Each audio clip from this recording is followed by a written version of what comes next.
Comenzamos un viaje hacia la imaginación,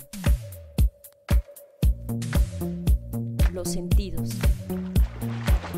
el descubrimiento, el asombro, hacia el arte, el destino, Ítaca. Que la ventaja del novelista es que puede llenar los huecos que deja la historia. Pero repito, los huecos que deja la historia.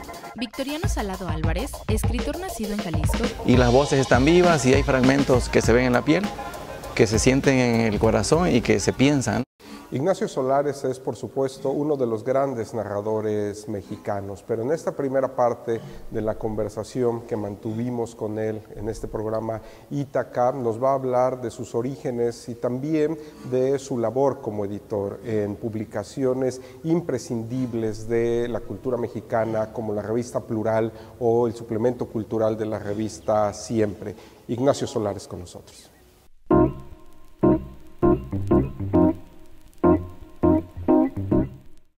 Buenas noches, muchísimas gracias por estar nuevamente con nosotros en este programa Ítaca. Hoy es verdaderamente un honor tener a Ignacio Solares en esta conversación. Verá usted ahora la primera parte de esta charla que la verdad, Mónica, sí me intimida un poco, porque Ignacio Solares es un gran conversador, un hombre cultísimo, por supuesto un gran escritor, además de que dirige actualmente la revista de la Universidad Nacional Autónoma de México, dirige también y conduce un programa que es también ya icónico. Pero vamos a entrar en materia. Ignacio. Hombre, Rodolfo, Mónica, muchas gracias por la invitación al Instituto de Cultura Veracruzano. Es un placer estar aquí. Muchas gracias, Ignacio. Pues vamos a empezar hablando de tu obra. Ignacio, además, es un gran lector de literatura, como lo vamos a ir viendo a lo largo de sus libros de narraciones, de novelas, de cuentos, de ensayos, pero un gran conocedor de historia. El siglo XIX, Ignacio, principios del siglo XX. Principios del siglo XX y del siglo XIX. Fíjate que yo entré a la literatura por la puerta trasera, porque yo no estudié historia, yo estudié letras y psicología. Y lo que pasa es que tuve la suerte casual, aunque como diría Borges, todo encuentro casual era una cita, de conocer a un historiador, Manuel Arellano, que tenía guardadas celosamente los escritos espíritas de Madero, que le había dado a guardar doña Sarita Pérez de Madero, el zarape de Madero le decían.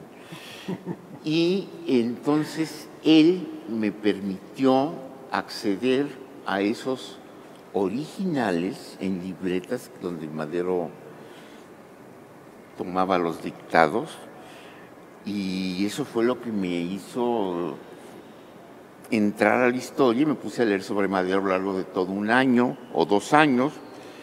Y así fue como salió Madero el Otro, que es la primera novela que hago con el tema histórico. Pero pues como ves, no sabe uno por dónde le va a llegar, ¿verdad? ¿Por dónde va a brincar la liebre? Por dónde va a brincar la liebre. Ignacio, justo en la novela documental, la investigación para ti, ¿qué significa? ¿Qué descubres cada vez que preparas? Mira, yo tengo una teoría. Bueno, 2, mejor dicho. Una, que tienes que leer todo sobre el tema. O sea, si estás escribiendo sobre Madero, tienes que leer todo lo que hay sobre Madero. Si estás escribiendo sobre la invasión norteamericana del 47, tienes que leer todo lo que hay. Porque ese libro que te falta, incluso ese artículo que te falta, ese era fundamental para la creación que tú vas a hacer. O sea, tienes que peinar el tema, pero hasta lo más profundo que puede haber. Por eso yo creo que es muy importante esta fórmula que yo he acuñado por ahí a lo largo de todas las novelas históricas, en que digo que la ventaja del novelista es que puede llenar los huecos que deja la historia. pero repito, los huecos que deja la historia. Lo que no se vale es como le hacen muchos compañeros, no digo nombres, naturalmente, que inventan de la nada. Yo me acuerdo uno que le dije, oye, pero si don Porfirio, que se sepa que ya cuando Carmelita nunca tuvo un amante, ¿de dónde lo sacaste? Y me dijo, de aquí. Pues sí, así, sí. Pero eso es engañar al lector, claro. Engañarse tú mismo. Claro. Yo creo que tienes que tener el dato duro. El dato duro que a partir de allí, efectivamente, puedes llenar con la imaginación esos huecos que vas encontrándote. Pero el dato duro es fundamental. Claro. No, bueno, es tan fundamental como lo es la función del lector ante una obra, ¿no? Es decir, se va completando la historia, ¿no? Pero no puedes falsear como lector, querer leer lo que no está en el libro, ¿no? Ah, claro. Por decirlo claro. De alguna manera.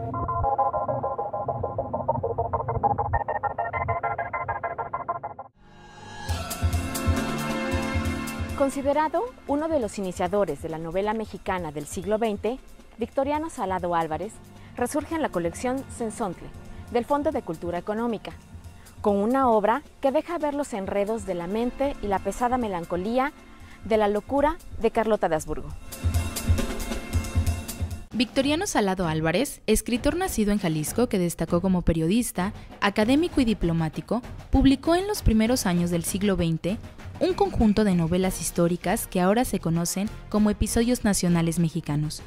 El Fondo de Cultura Económica editó hace 10 años en su colección Sensontle un volumen que contiene los capítulos de dicha obra en los que Salado Álvarez narra el inicio de la locura de Carlota de Habsburgo y la reacción de Maximiliano ante el trágico suceso.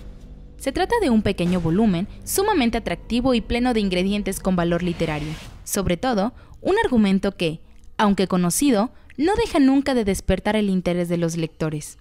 Con habilidad, Salado Álvarez refiere el progresivo deterioro de las facultades mentales de la archiduquesa durante su periplo europeo y hace sentir a los lectores que la demencia de Carlota se agudiza ante el impacto que le producen sus infructuosas entrevistas con el emperador francés Napoleón II y el Papa Pío IX.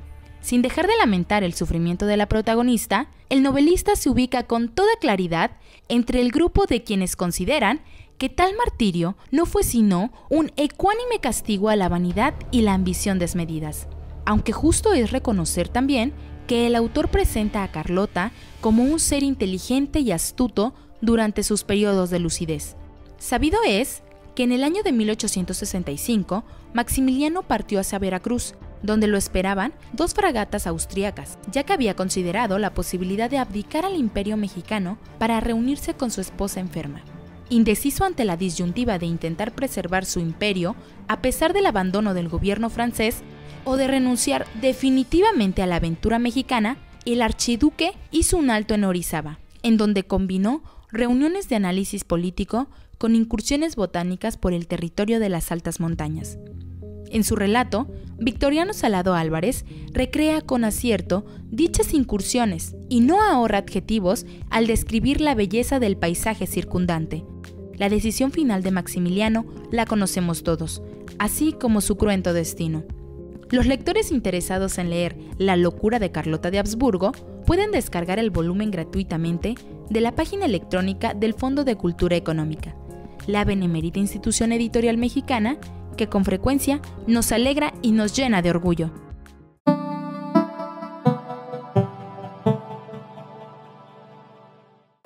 Yo nací en Ciudad Juárez, no tuve la culpa, no fue una cosa que pudiera yo prever, pero me da mucho gusto haber nacido ahí porque finalmente soy de Chihuahua. Y aunque Juárez pues está muy deteriorado y qué barbaridad, las cosas que han pasado allí, qué karma tiene Ciudad Juárez. Bueno, pero entonces pues viví desde muy niño la relación con los Estados Unidos, una relación muy complicada, que plasmé sobre todo en un libro que se llama Columbus, pero también aquí en la invasión de 1847, en que realmente se llamó la guerra con Estados Unidos. ¿Pero cuál guerra? Imagínate, si entraron arrasando, pues izaron la bandera, yo quisiera imaginarme lo que sería ahorita ver en Palacio Nacional la bandera norteamericana izada allí. Digo, sería algo insólito. Entonces nuestra relación con Estados Unidos está llena de hitos verdaderamente fundamentales para la historia. Así como la invasión a Columbus de Pancho Villa en 1920, bueno, esa tiene una característica muy particular. Nunca nadie ha vuelto, ni creo que vuelva, a invadir por tierra a Estados Unidos, a atacar por tierra. Digo, por aire sí, pues los japoneses, ¿no? Pero por tierra, entrar a territorio americano echando bala y gritando mueran los gringos, yo no creo que vuelva a repetirse. Difícilmente. Claro. Y es lo que hizo Pancho Villa, pues. Entonces te digo, nuestra historia con Estados Unidos es tan especial. Bueno, pues ya ves la relación con el dólar, la relación con la economía en general. Estamos marcados, como decía Vasconcelos, ¿no? Y que de alguna manera viene de Porfirio Díaz mismo, tan lejos de la Virgen de Guadalupe y tan cerca de Estados Unidos. Claro. Oye, Ignacio, a propósito de lo que decías hace un ratito de estas, pues más que licencias, arbitrariedades de algunos novelistas cuando acometen una novela de corte histórico, ¿no? En el caso de Ignacio Solares, les voy a leer este pedacito de La invasión. Las campanadas de catedral estallaban como burbujas de oro en el aire vehemente de aquella mañana del 14 de septiembre de 1847. No hay ahí una licencia histórica, pero lo que hay ahí es una prosa cristalina que lo que hace es naturalmente darle todo el ambiente a una novela histórica como esta. Bueno, yo lo que creo es que también, desgraciadamente para también muchas de las novelas históricas que leemos, yo creo que la clave es ante todo la literatura. O sea, no porque sea una novela histórica tiene mayor valor o menor valor que una novela cualquiera, porque pues la literatura y la primera función, me parece, de un escritor es escribir bien.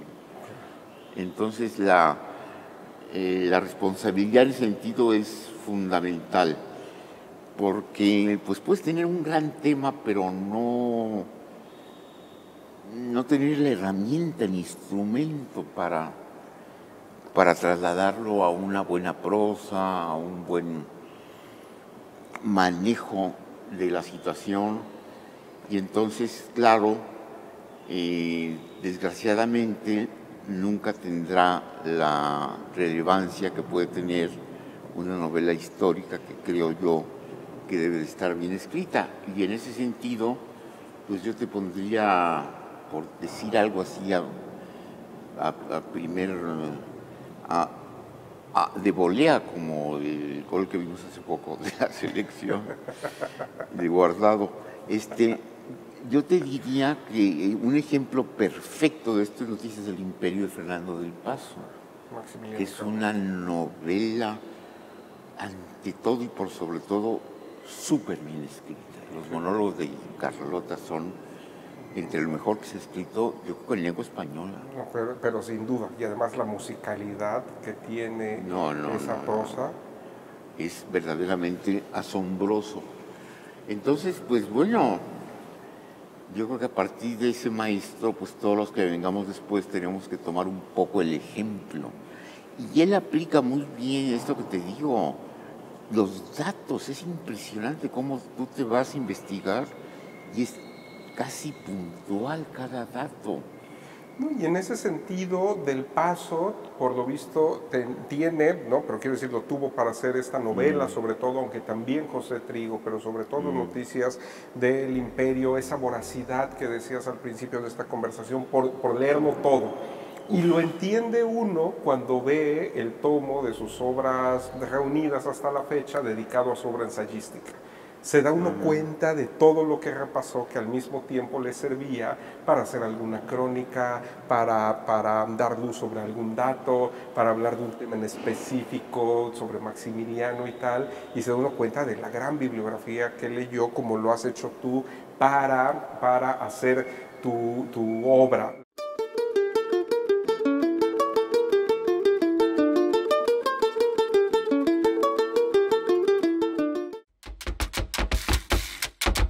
A partir de composiciones de Patricio Hidalgo, en las que destacan la poética, la danza y el amor por sus raíces, surge Afrojarocho, donde el tiempo se zapatea y la historia se versifica.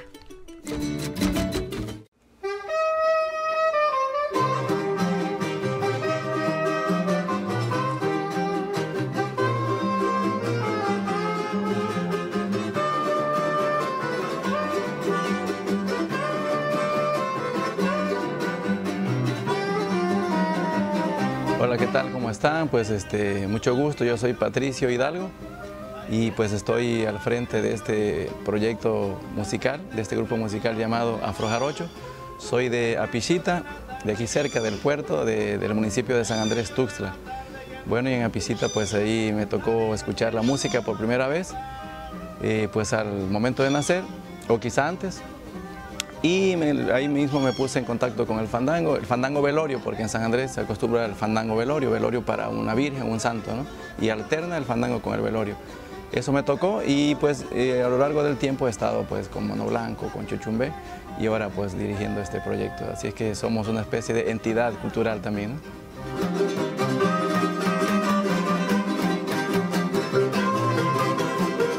Bueno, entonces nuestras raíces son realmente nuestros orígenes, que a veces decimos que son árabe, ibero, afro, aborígenes, ¿no?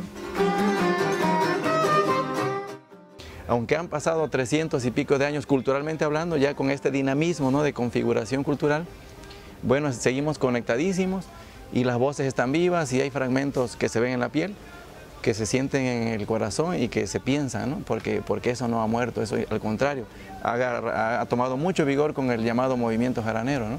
Y el afrojarocho es también como producto de toda esa reflexión cultural que se ha venido gestando, ¿no?, en esta parte del Golfo de México. Desde muy pequeño aprendí a cantar, aprendí a versar y era como un sueño. Ahora me empeño en la tradición y con mi pregón digo con euforia por su trayectoria que no muera el son. Como el son es una entidad viviente, bueno, entonces es sensible y también es poderosa, pero tiene sensibilidad y sufre, ¿no?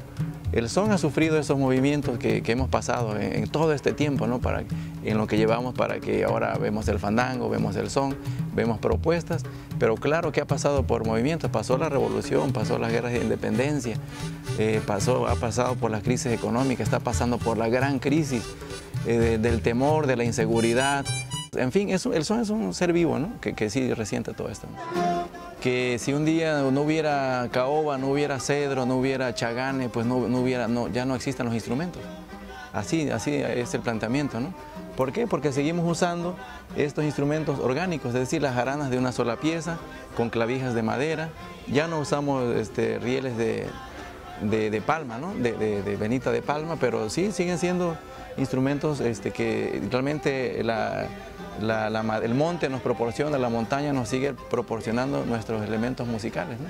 Entonces, digo, también le cantamos al problema de la problemática del pájaro carpintero, a la extinción de la guacamaya, a la contaminación. Si Pemex derrama sus productos químicos en el río Coatzacoalcos, si las zonas cañeras avientan sus desechos en el Papaloapan, eso le afecta al son jarocho también, porque el son jarocho tiene que estar conectado con la madera, con el pasto, con el monte, porque el son es la materia prima para que el son encuentre ahí su soporte, ¿no?, y sobrevivir, ¿no?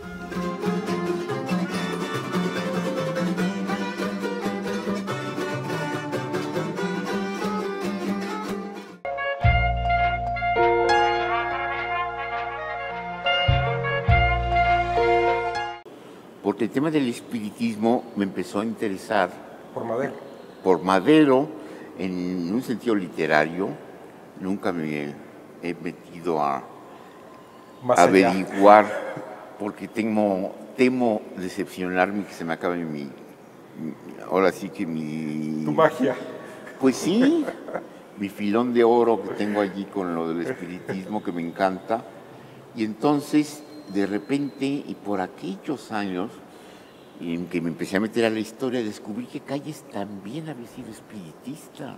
Yo lo descubrí gracias a ti. Ah, bueno, y fue verdaderamente un descubrimiento también muy sorprendente, porque el presidente, el hombre más pragmático que nos ha dado la historia, que desató la guerra religiosa, la guerra más absurda que hayamos podido concebir, con más de 90,000 muertos, como fue la Guerra Cristera, al final de su vida se vuelve creyente y va religiosamente a una sesión espiritista cada semana en una casona de Tlalpan. Entonces dices, bueno, qué cosa, Madero espiritista. Nuestra revolución está marcada por los espíritus. Y luego el hombre que transforma la historia de este país, porque podamos estar de acuerdo o no y en sus métodos, pero lo que no hay duda es que, como diría Vargas Llosa, inventó la dictadura perfecta. Oye, es que después de que Obregón ya iba a retomar el poder, Obregón, que tenía una vocación para ser Porfirio Díaz, decía mi Porfirio Díaz, que solo tuvo como defecto envejecer, decía Álvaro Obregón, y de alguna manera Calles sabía que Obregón no debía de llegar a la presidencia. La prueba está que pues, ayudó a que lo remataran nomás, ¿no? Porque pues, León Toral dio los primeros tiros y luego ya por si faltaba algo, pues, ya le dieron hasta 13, ¿verdad? Y él, cuando tiene toda la posibilidad de regresar al poder, dice, se acabó la época de los caudillos, empieza la etapa de las instituciones. Y nomás cambió toda la historia. Y lo que no hay duda es que tú comparas México con esos años, ¿no? Que van del 29 al 82 por lo menos. Por lo menos. ¿No? De progreso económico inconcebible en toda América Latina. Digo, tú nomás piensas los golpes de Estado en Argentina, en Chile, en Uruguay, en Paraguay. ¡Qué cosa! La historia de Venezuela. Claro. Entonces, pues es un personaje que para mí es muy, muy representativo de este México moderno. Pues llegamos al final de este programa. Ignacio, te agradecemos mucho. No, al contrario, Mónica.